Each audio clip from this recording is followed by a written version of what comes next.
Grandes impérios e civilizações. História visual do mundo.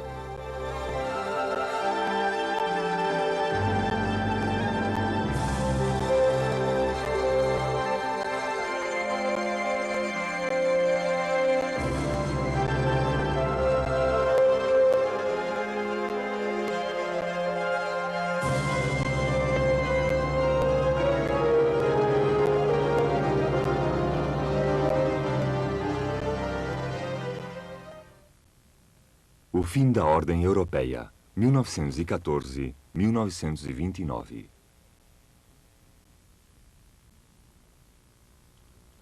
Durante o interminável e quente verão de 1914, a velha ordem da Europa parecia definitivamente estabelecida. Os monarcas europeus estavam estritamente vinculados pelo casamento e pela descendência. O Tsar Nicolau da Rússia era primo do rei da Inglaterra.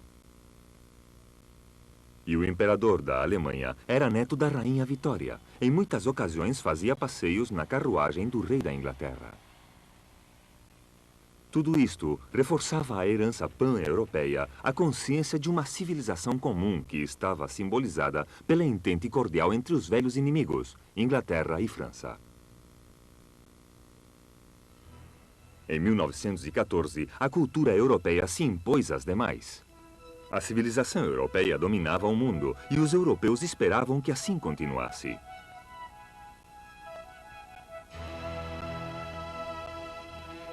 Mas a própria Europa dificilmente ficaria unida. A Grã-Bretanha e a França eram as potências dominantes, sendo que a Alemanha e a Itália estavam ansiosas por alcançá-las e o resto da Europa era um quebra-cabeças de disputas e intrigas nacionais. A Alemanha representava a história de êxito da Europa moderna. Sua população multiplicou-se entre 1870 e 1914, e naquele mesmo ano sua produção de ferro e aço foi a maior da Europa. A Alemanha considerou que era justo arregaçar as mangas e lutar para conseguir um império, e entre 1889 e 1914 realizou um impressionante rearmamento. Em 1914, possuía um exército formidável, 15 vezes maior que o da Grã-Bretanha, e sua artilharia era a mais poderosa do continente. A partir de 1897, começou a formar uma grande frota. Em 1912, os alemães já possuíam 20 acouraçados modernos, comparativamente à potência naval dominante, a Grã-Bretanha, que possuía 30 acouraçados enormes. A Grã-Bretanha considerou que o crescimento do poderio naval da Alemanha era uma ameaça e no verão de 1914, depois de muitos anos de tensão, Jorge V dirigiu a mobilização da frota britânica. Seus aliados, França e Rússia, também se mobilizaram contra a Alemanha e o Império Austro-Húngaro. Os alemães, com o pretexto da disputa da Áustria com os sérvios, iniciaram ações contra a Rússia e a França. Quando as grandes potências cumpriam honradamente as suas obrigações com os tratados e compromissos sobre o papel, ocorreu o inconcebível. Europa viu-se arrastada a um conflito bélico. Entusiasmado e com ardentes expectativas, o mundo civilizado lançou-se à guerra. O primeiro movimento dos alemães pegou os britânicos e os franceses de surpresa. Foi um ataque em massa através da Bélgica, deixando de lado a Holanda. A resistência belga foi arrasada e a dianteira alemã transformou-se em um passeio. Este adiantamento levou rapidamente as forças alemãs, conforme planejavam, ao débil flanco norte dos franceses, alcançando Paris. Do outro lado do canal, as forças britânicas começavam a embarcar. Eram tropas reduzidas, porém bem treinadas e equipadas.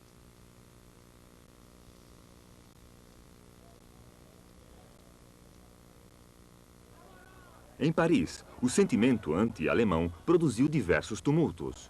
Lojas alemãs foram saqueadas e assaltadas, e o povo francês delirava com as histórias de terror a respeito de atrocidades de alemães na Bélgica.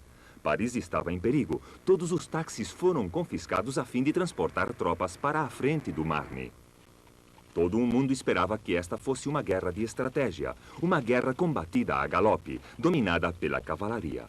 Tanto os generais como os recrutas subestimavam a força da moderna artilharia e a importância das novas armas e táticas.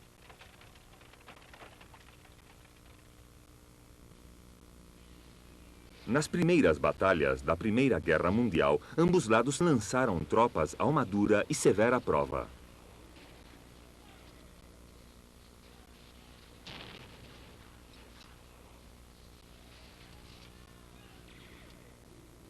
O pequeno exército regular britânico foi dizimado quase imediatamente. As baixas foram espantadoras.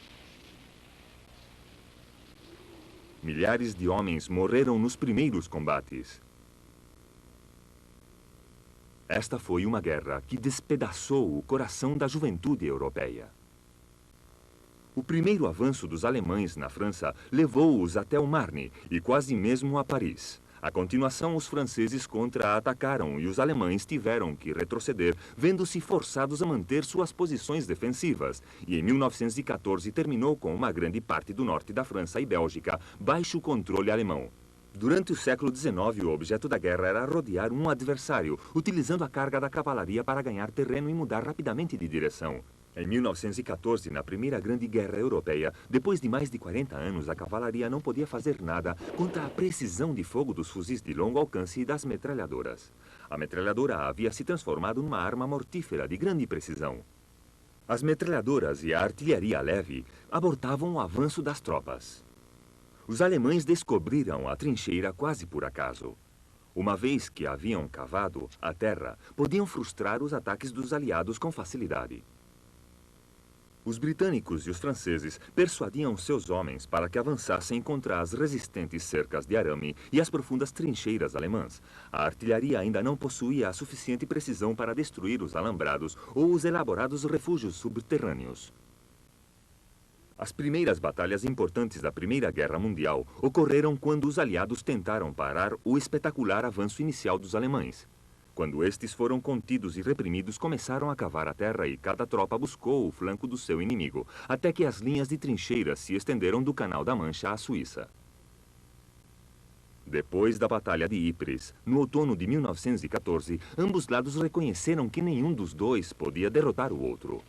Ypres tinha sido o centro da civilização flamenga e uma das mais belas cidades medievais da Europa, porém se transformou na porta de entrada às trincheiras. Siegfried Sassoon, o poeta britânico da guerra, escreveu: "Quem recordará ao cruzar esta porta os mortos sem glória que aqui morreram?"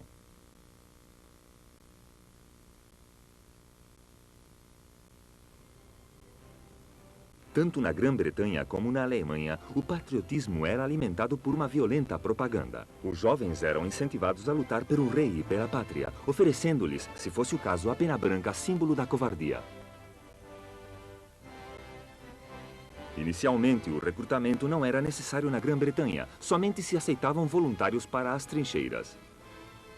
Não obstante, no início de 1916 foi introduzido o recrutamento para maiores de 18 anos.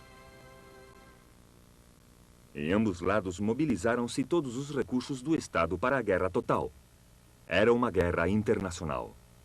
Os aliados da Alemanha eram o Império Austro-Húngaro e a Turquia. Os russos lutavam contra a Alemanha nas trincheiras da França.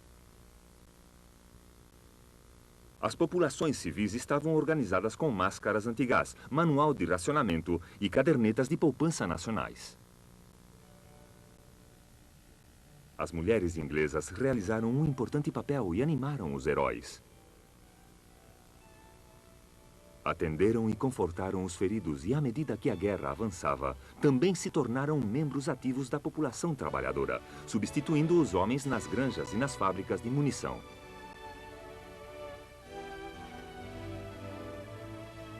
Toda mulher que trabalhava produzia armas para os canhões das trincheiras. A participação das mulheres na guerra, inclusive na Rússia, transformou seu status.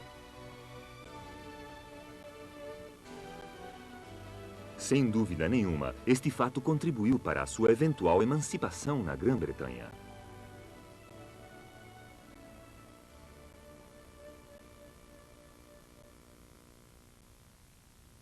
Na frente oriental, o êxito inicial da Rússia foi seguido de uma contraofensiva alemã que levou aos russos a uma derrota arrasadora.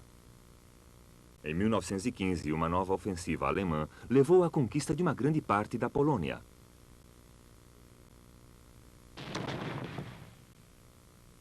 No decorrer de 1916, os russos realizaram diversos contra-ataques e reconquistaram algum terreno. Mas a guerra no leste era diferente. A guerra de trincheiras era a exceção e não a regra.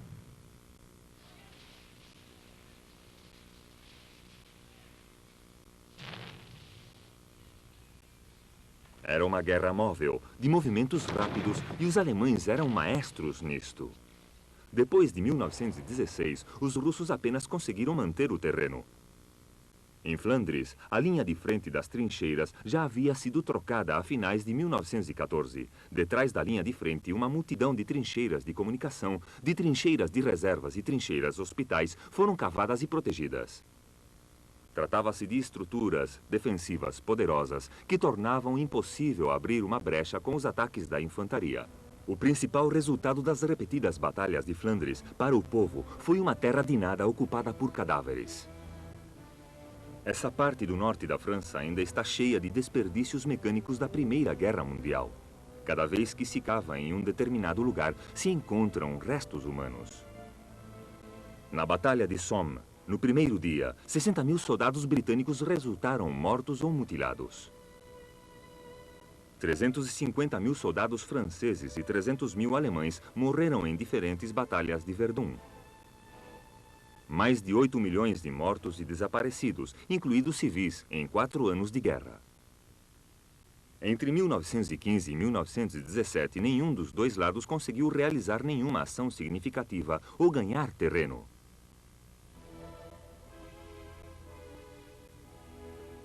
Tanto os generais como os soldados e os civis estavam igualmente perplexos. O campo de batalha era uma desolação. No leste, os alemães continuavam acossando os russos, despreocupados com o inverno. O entusiasmo dos russos pela guerra havia minguado. 3 anos de luta em solo russo havia causado grandes estragos nas zonas de guerra e generalizada carestia nas cidades. Em seguida, houve tumultos exigindo pão e a confusão política continuou. O Tsar Nicolau ordenou às suas tropas que sufocassem os tumultos e restabelecessem a autoridade, mas em março de 1917 as tropas de choque recusaram-se a abrir fogo sobre os revoltosos e negaram-se categoricamente a receber ordens do seu monarca absoluto. Os altos oficiais do exército, aliados com políticos liberais, como Kerensky, tentaram tomar o governo, mas nem Kerensky nem ninguém pôde tranquilizar os soldados e entre março e outubro de 1917 ocorreram tumultos e motins em muitas cidades. O Tsar havia abdicado, mas isso lhe serviu de pouco, pois ele e sua família foram tomados como prisioneiros e em seguida assassinados. Naturalmente, todos os inimigos da Rússia quiseram explorar a situação e os alemães enviaram de novo à sua pátria um agitador russo exilado, Lenin. Foi a influência de Lenin e de seus partidários, os bolchevitas, o que realizou a Revolução Russa.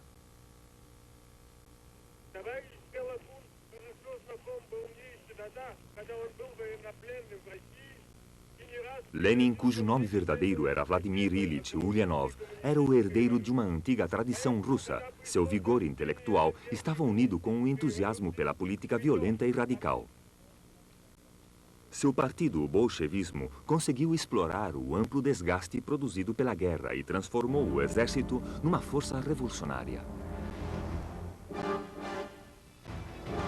À meia-noite de 7 de novembro de 1917, produziu-se o assalto ao Palácio de Inverno de São Petersburgo e o governo provisional de Kerensky caiu. Foi um acontecimento celebrado pelo grande diretor de cinema russo, Sergei Eisenstein, em um de seus filmes.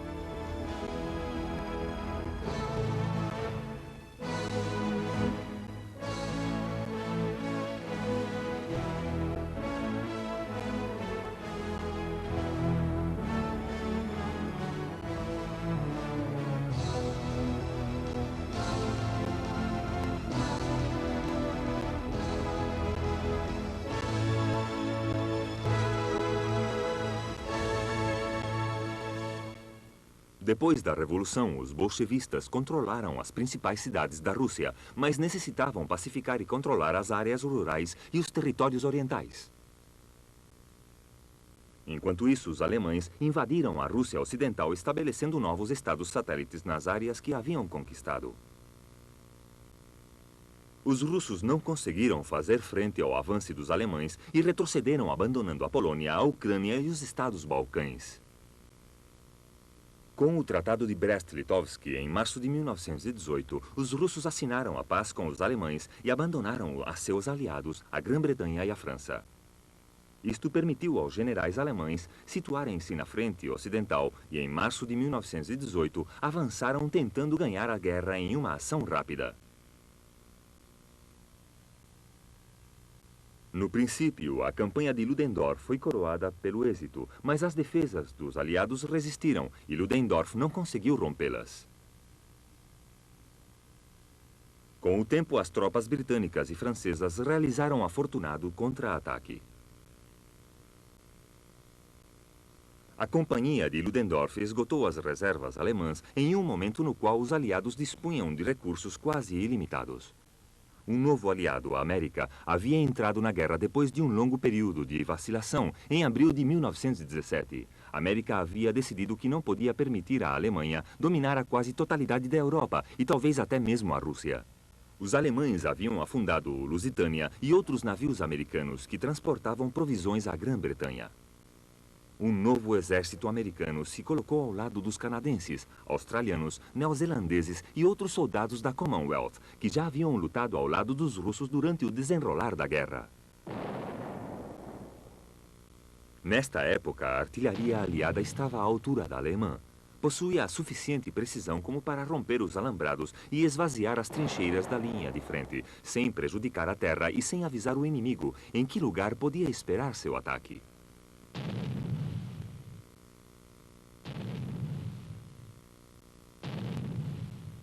Em 1918, a guerra havia assumido as características de uma guerra moderna. Utilizava-se o rádio e os aeroplanos, contavam-se com tanques para derrubar as estruturas de defesas e abrir caminho à infantaria.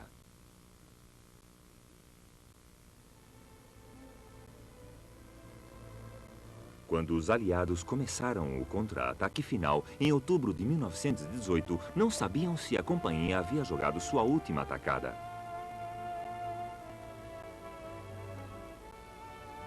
Estes homens ignoravam como a Alemanha havia se desmoralizado a partir do fracasso de Ludendorff. Somente quando milhares de soldados alemães se renderam e os prisioneiros começaram a retroceder em grande número através de terras sem dono, ficou evidente o impacto da vitória dos aliados. Quando as trincheiras foram esvaziadas de mortos e de feridos, calcularam-se as vidas humanas perdidas e pôde ser avaliado o impacto desta devastadora guerra, a guerra que devia acabar com todas as guerras. As consequências da guerra.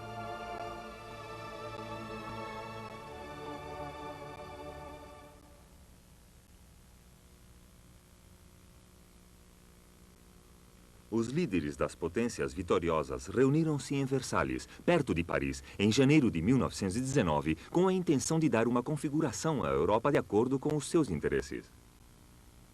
Os derrotados não foram consultados e quando ocorreu, em Versalhes, a cerimonial assinatura do tratado em junho de 1919, a Alemanha e os seus aliados foram obrigados a aceitar as condições impostas sem negociação.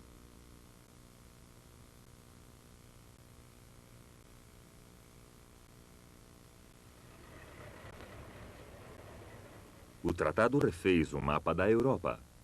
Desde Finlândia ao norte até a Iugoslávia no sul, criou-se uma área de estados totalmente novos com os restos do Império Austro-Húngaro e com fragmentos da Rússia e da Alemanha, de antes da guerra. Somente os vencedores não sofreram alterações. No Oriente Médio, onde se havia combatido com firmeza durante 3 anos, na frente oriental, os políticos deram asas à imaginação. O Império Otomano havia unido suas forças à Alemanha e os aliados haviam formulado uma série de acordos secretos para lhes desmembrar. Também prometeram aos árabes e aos judeus alguns estados autônomos que, igual ao resto dos acordos de Versalhes, jamais foram cumpridos totalmente. Ao mesmo tempo, os dignatários do Palácio de Versalhes iniciaram uma guerra com a Rússia dos bolchevistas.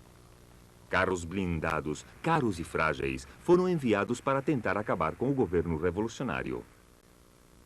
Soldados escoceses, americanos, franceses, japoneses e inclusive alemães começaram uma rebelião armada para acabar com o comunismo.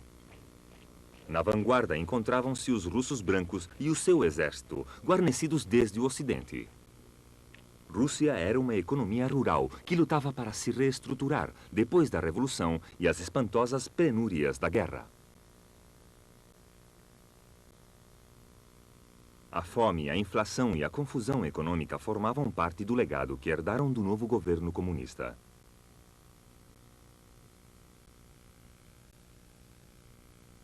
A guerra civil havia feito o governo esquecer a necessidade de alimentar o seu povo e lhes obrigou a formar um exército com os improvisados e desorganizados grupos que haviam realizado a Revolução Russa.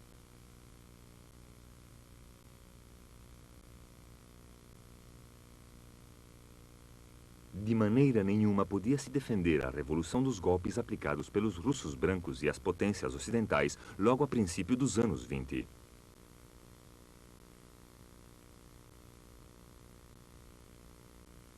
Lenin morreu prematuramente em 1924 e seu lugar foi ocupado por Joseph Stalin, que havia triunfado sobre Trotsky e outros rivais. Stalin dominou a Rússia durante 30 anos. No começo, a princípios dos anos 20, Stalin estava preocupado com a luta para assegurar as fronteiras, em pacificar as minorias raciais e reconquistar e pacificar os territórios do distante Oriente.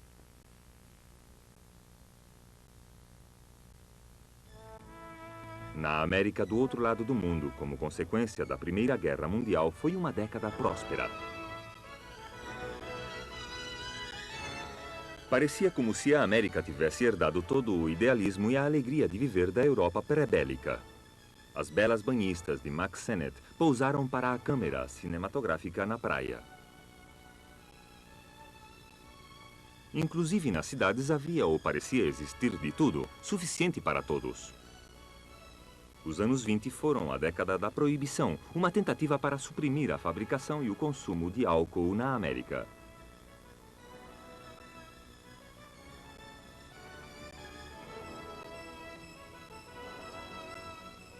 Mas a proibição não foi aprovada por unanimidade. A prosperidade da América baseava-se em falsas premissas. A indústria de manufatura prosperou, mas os tipos de interesses eram altos e o dinheiro abundava na América. As bolsas enlouqueceram. A fortaleza do dólar debilitou as outras divisas mundiais até cair em 1921. Os banqueiros e os estadistas americanos não foram preparados para as responsabilidades que lhes correspondiam como consequência da Primeira Guerra Mundial.